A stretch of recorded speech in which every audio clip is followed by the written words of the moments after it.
پیاری بہنوں، ہماری مطالعہ سیریز میں آج ہم جس کتاب کا مطالعہ کریں گے وہ مولانا سید جلال الدین عمری صاحب کی لکھی ہوئی کتاب اسلام کی دعوت ہے، اور اس میں سے جو مضمون ہم پڑھیں گے اس کا عنوان ہے رسول اللہ کا عظیم کارنامہ دعوت اور اسلام کی مباحث دعوت۔ ذرا اس دور کا تصور تو کیجئے جب انسان اپنے رب کو بھولا ہوا تھا اور بے شمار خداؤں کا بندہ بنا بیٹھا تھا۔ اللہ تعالیٰ نے تو اسے سب سے اونچا مقام عطا کیا تھا، لیکن وہ پستی کی آخری حدوں کو چھو رہا تھا۔ ان حالات میں اللہ نے اپنے بندوں کی ہدایت اور رہنمائی کے لیے محمد صلی اللہ علیہ وسلم کو رسول بنا کر بھیجا، اور دیکھتے ہی دیکھتے انہوں نے یہ بہت ہی زبردست کارنامہ انجام دے دیا۔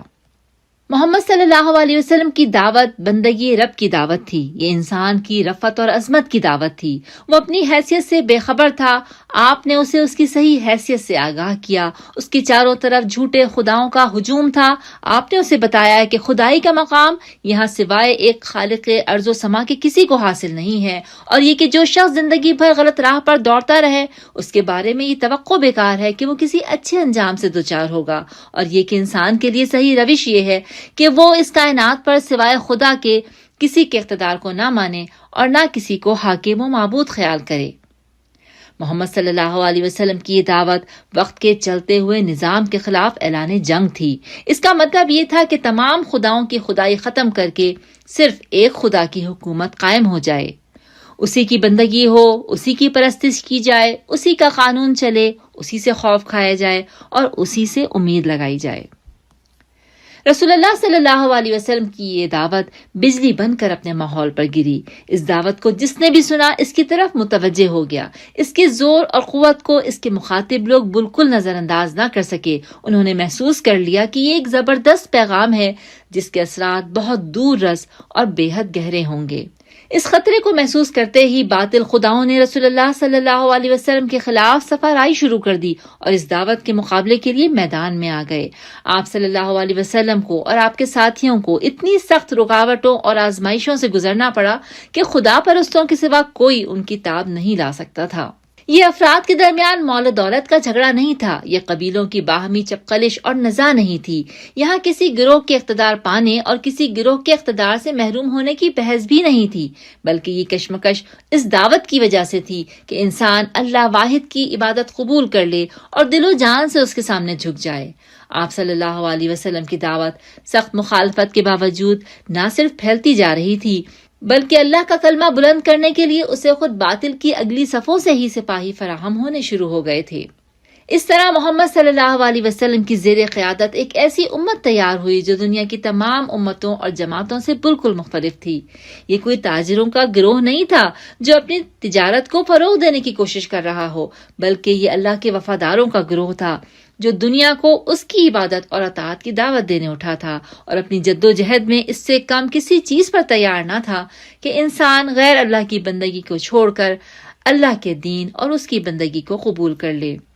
جو لوگ اس دعوت کا ساتھ دے رہے تھے ان پر ہر طرف سے مصیبتوں کے پہاڑ ٹوٹ پڑے۔ دشمن تیر آزما رہا تھا اور وہ اپنا سینہ آزما رہے تھے۔ قرآن حکیم کی سورۃ توبہ آیت نمبر 24 میں واضح اعلان ہے کہ اے نبی صلی اللہ علیہ وسلم، ان سے کہہ دو کہ اگر تمہارے باپ، تمہارے بیٹے، تمہارے بھائی، تمہاری بیویاں، تمہارے خاندان اور وہ مال جو تم نے کمائے ہیں اور وہ تجارت جس کے بند ہونے کا تمہیں ڈر ہے اور وہ گھر جو تمہیں پسند ہیں تمہیں اللہ اور اس کے رسول اور اس کی راہ میں جہاد سے زیادہ عزیز ہیں، تو انتظار کرو یہاں تک کہ اللہ اپنا فیصلہ یعنی عذاب لے آئے، اور اللہ نافرمان لوگوں کی رہنمائی نہیں کرتا۔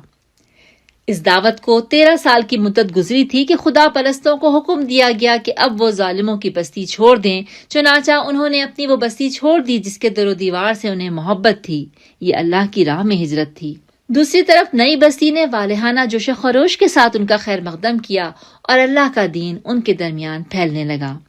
لیکن زیادہ وقت نہ گزرا تھا کہ اس بستی پر بھی دشمنان خدا کے تیر برسنے لگے، لیکن مخالفت کے اسی طوفان میں وہ افراد بھی تیار ہوتے رہے جن کی اللہ تعالیٰ کے دین کو سربلند کرنے کے لیے ضرورت تھی۔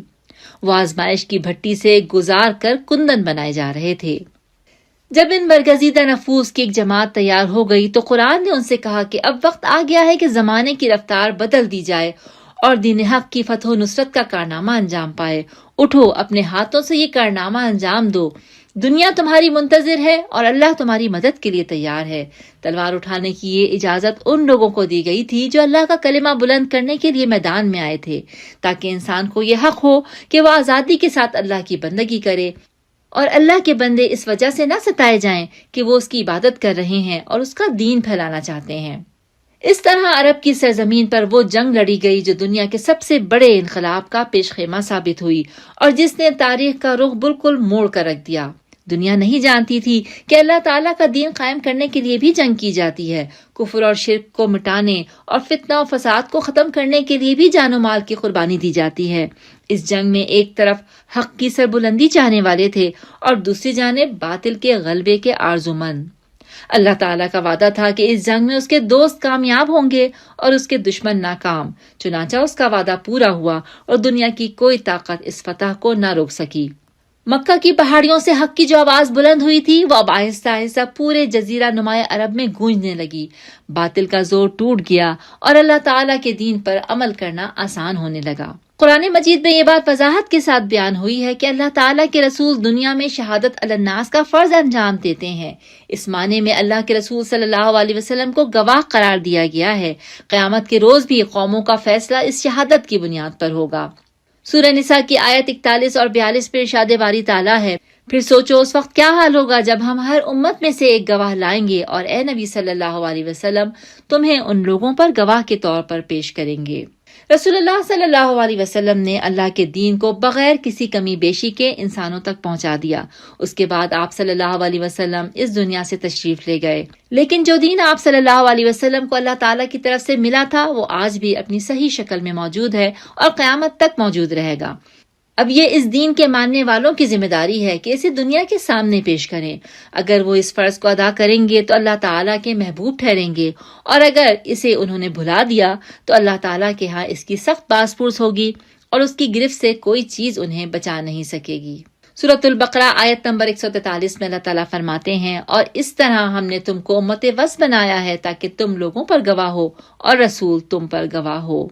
یہ اس بات کا اعلان ہے کہ یہ امت اللہ تعالیٰ کی طرف سے حق کی گواہ ہے۔ دنیا میں یہ تنہا اسی کی ذمہ داری بھی ہے اور تنہا اسی کا یہ مقام بھی ہے کہ لوگوں کو یہ بتا سکے کہ حق کیا ہے اور باطل کیا۔ اگر امت یہ ذمہ داری پوری طرح ادا کرتی ہے تو اللہ تعالیٰ کے ہاں بے پایا اجر و ثواب کی مستحق قرار پائے گی، لیکن اگر اس سے غفلت برتے تو دنیا کی گمراہی کے لیے اس سے بڑی سخت باز پرس ہوگی۔ حقیقت یہ ہے کہ اللہ تعالیٰ ہر اس شخص سے جو اس کی وفاداری کا دعویٰ کرے یہ کام لینا چاہتا ہے کہ وہ گمراہ انسانوں کو اس کی راہ دکھائے۔ اگر دعوت کا یہ کام ہماری تمام مصروفیات میں مقدم ہے تو اس کا مطلب یہ ہے کہ ہم اس کی اہمیت سے غافل نہیں ہیں، لیکن اگر دوسری مصروفیات نے ہمارے اوقات کو اس طرح گھیر رکھا ہے کہ ہم اس کام کے لیے کوئی وقت ہی نہیں نکال پائے تو یہ اس بات کا واضح ثبوت ہے کہ ہمارے نزدیک اس کی کوئی قرار واقع اہمیت نہیں ہے۔ دعوت کے اس کام کو کوئی محدود کام نہ سمجھیے، بلکہ یہ بہت وسیع کام ہے، اتنا وسیع کہ جب تک آپ پہ قوت موجود ہے اور آپ کی مہلت حیات باقی ہے آپ کام کے نہ ہونے کی شکایت نہیں کر سکتے۔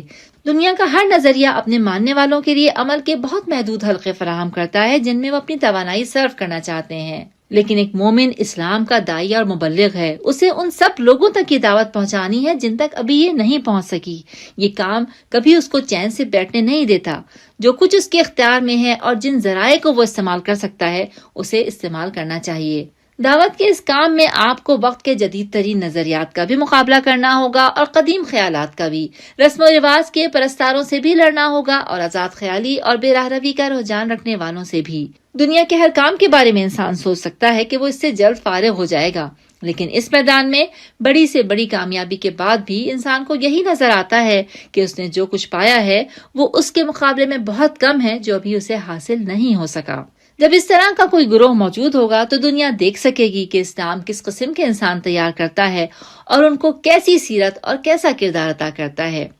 جب تک اس قسم کا کوئی گروہ نہیں پایا جائے گا دنیا عام مسلمانوں ہی کو دیکھے گی اور عام مسلمانوں کی موجودہ روش اسلام کے فروغ کی راہ میں ایک رکاوٹ بنی رہے گی۔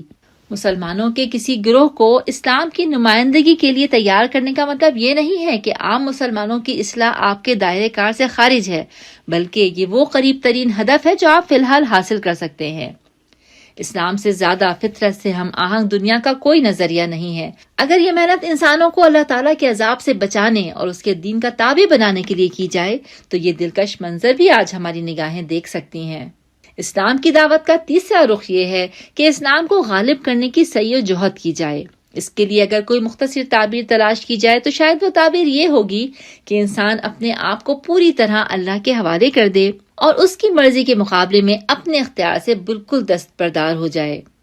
بعض لوگ یہ سمجھتے ہیں کہ اگر کوئی صاحب ایمان جو اللہ کی زمین پر اس کی فرما روائی کا آرزومند ہو اقتدار پالے تو اس کے حدود اقتدار میں اسلام غالب ہو جائے گا، لیکن یہ خیال صحیح نہیں ہے، کیونکہ اسلام کے غالب ہونے کا مطلب یہ نہیں ہے کہ کوئی مسلمان تخت حکومت پر پہنچ جائے، بلکہ اس کا مطلب یہ ہے کہ ہر شعبہ زندگی میں اسلام کا قانون نافذ ہو اور اس کو ملک کے اندر بالاتر حیثیت حاصل ہو جائے، یعنی یہ کہ باطل مٹ جائے اور اسلام غالب ہو۔ اٹھیے اور اپنا فرض انجام دیجیے کہ اللہ آپ کے ساتھ ہے، وہ چاہے تو آسمان اور زمین کی ساری قوتیں آپ کی مدد کے لیے کھڑی ہو جائیں اور آپ جس چیز کو بہت دور سمجھتے ہیں وہ اتنی ہی جلد آپ کی نگاہوں کے سامنے آ جائے۔